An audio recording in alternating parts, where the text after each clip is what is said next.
안녕하세요, 달링입니다. 지난번에 상담 사연에서 피드백이 와서 제가 또 거기에 대해서 좀 말씀드리고 싶은 게 있어서 간단하게 영상을 또 찍고 있습니다. 내가 한참 힘든 연애를 하고 사랑하고 바라보다가 상대방이 나를 좋아해주지 않아서 포기하고 내려놓고 이별을 고했을 때 그때 붙잡는 반응을 보이죠.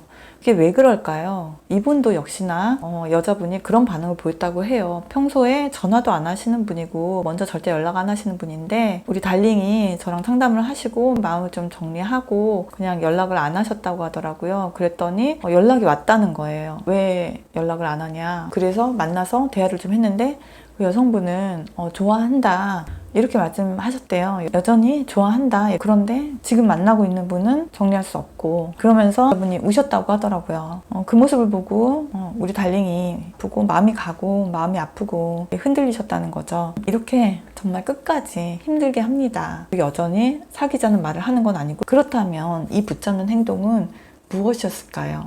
좋아한다고 말하면서 눈물을 흘린다는 것은 어떤 마음인 건지 궁금해하실 것 같아서 영상을 좀 찍어보는 거예요. 이분은 사실은 좋아한다고 하는 말은 진심이겠지만 두 사람 다 사랑하고 있지는 않은 거죠. 한 사람을 사랑하면 다른 누군가를 또 마음에 품을 수가 없는 것 같아요. 저는 그렇게 생각하거든요. 동시에 두 사람을 사랑한다? 이거는 가능하지가 않은 것 같아요. 사랑을 하면 왜냐하면 비교 대상이 생길 수가 없거든요. 이 사람이 유일한 존재로서 나한테 다가오는 것이 사랑이기 때문에 저는 두 사람을 동시에 사랑한다 라는 말은 제가 인정하지 못하는 말인 것 같아요. 주관적인 이야기겠지만요. 그렇게 봤을 때 이 여자분은 지금 달링님을 좋아한다고 얘기하는 게 그 좋아한다는 감정을 분석을 해보면은 그게 미련인 거죠. 내가 지금 놓을 수도 없고 가질 수도 없는 그런 마음인 거예요, 그냥. 그리고 또 하나 그 여자분이 눈물을 흘린 정말 핵심은 본인을 위한 눈물인 거예요. 물론 여자들이 어떤 이별의 상황이나 거절하는 상황 이런 거를 굉장히 힘들어 합니다.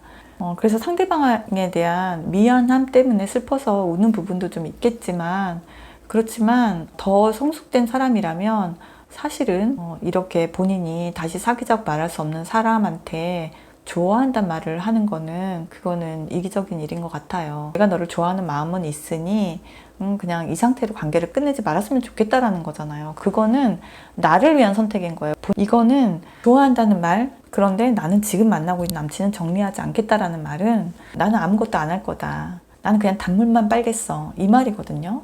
여자의 눈물을 그래서 꼭 순정이라고 생각하실 필요는 없는 것 같아요. 상황에 따라서 여자의 눈물에 그렇게 마음 약해 하실 필요 없습니다. 왜냐하면 이런 눈물을 본인을 위한 눈물이라고 해석하시는 게 맞아요. 상대방을 배려한다면 상대방이 힘들지 않게, 마음 흔들리지 않게 좋아한다는 말도 하지 않을 것이며 눈물도 보이지 않을 것이에요. 차갑고 아니면 담담한 태도로 상대방이 마음을 정리하게끔 도와주겠죠. 누가 떠나면 그 사람과의 관계에서 보면은 나는 혼자 남겨지게 되는 거잖아요. 내가 이 사람을 사랑하지 않았어도 저 사람이 날 떠나면 나는 그 순간 버려지는 거거든요. 그래서 붙잡는 거고 그래서 오는 겁니다. 인간 깊숙이 있는 가장 큰 공포는 버림받음에 대한 공포이거든요. 연애 심리 아시는 분들은 다 아실 거라고 생각해요. 이것이 연애 심리의 핵심이고 밀당도 사실 이거 이용하는 거거든요. 연락 밀당 같은 거요. 조금 진화 심리학 얘기를 또 좀 하자면 아기들이 태어나서 3살까지 정말 미치게 예쁘잖아요. 정말 아기라는 존재는 예쁜 짓을 계속 하잖아요. 빵긋빵긋 웃고 그리고 막 찡그리는 표정도 너무 귀엽고 근데 생각을 해보면 그 어린 아기들이 굳이 웃을 필요가 있나요? 먹고 자고 이렇게 성장하면 되는데 근데 아이들이 이렇게 예쁘게 웃는 이유는 아이들 키울 때 정말 손이 많이 가잖아요. 인간이 모든 생명체 중에서 가장 연약하게 태어나는 동물이거든요.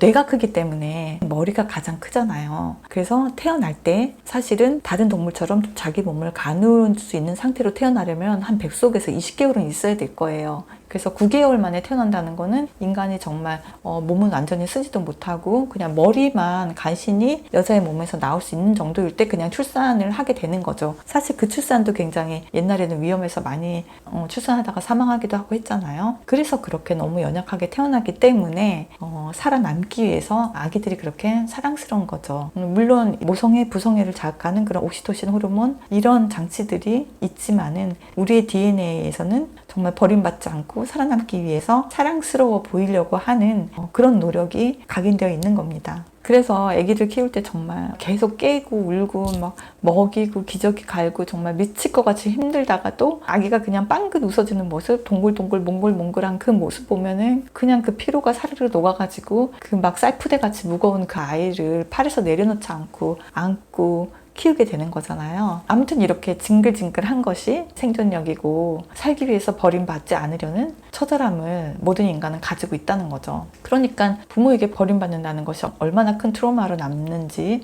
아시겠죠?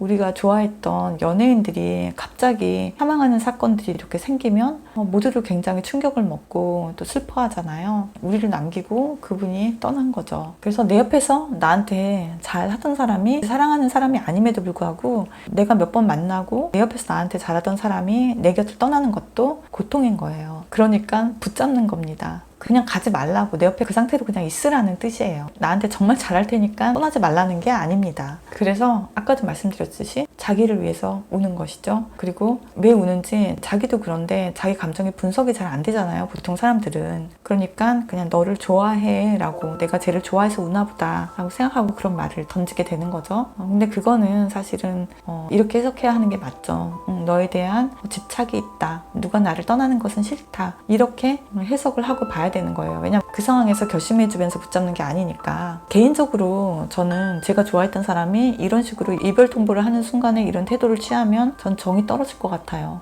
붙잡는 것도 아니고 놔주는 것도 아니고 이런 애매한 상황을 또 만들면서 그 순간만 붙잡는 반응을 보이는 거 이기적으로 느껴질 것 같아요. 사실 어떤 결심도 없으면서 나한테 해줄 수 있는 말도 없으면서 내가 느낄 그런 고통 같은 거는 생각하지 않고 본인 감정에만 충실하는 거잖아요. 그 순간에조차도 내가 사랑을 주지 못해서 슬프지만 떠나겠다라고 말하는 사람한테 아니 가지마, 계속 그냥 나를 좋아해 줬으면 좋겠어, 이거잖아요. 이거는 나를 좋아해 준 사람에 대해서 배려하는 마음이 있다면 할 수 없는 태도인 것 같아요. 저는 그래서 이런 식으로 잡으면 있던 정도도 싹 떨어져서 이 사람에 대한 정리가 싹 될 것 같아요. 너무 이기적이니까 끝까지 자기 생각만 하는구나, 이 사람은. 이런 인간을 좋아했구나, 약간 이런 현타도 올 것 같고, 그 사람이 인간성이 보일 때 사랑이 확 식는 경우가 있잖아요. 그쵸? 헤어지는 순간에 좀 인간성이 드러나는 경우가 있으니까 자꾸 우울한 얘기를 하게 돼서 죄송하네요. 어쨌거나 이 스토리에 대해서는 이런 피드백이 와서 한 번씩은 궁금하셨을 것 같아서, 내가 떠난다고 할 때 붙잡는 연인을 우리는 어떻게 해석해야 할까,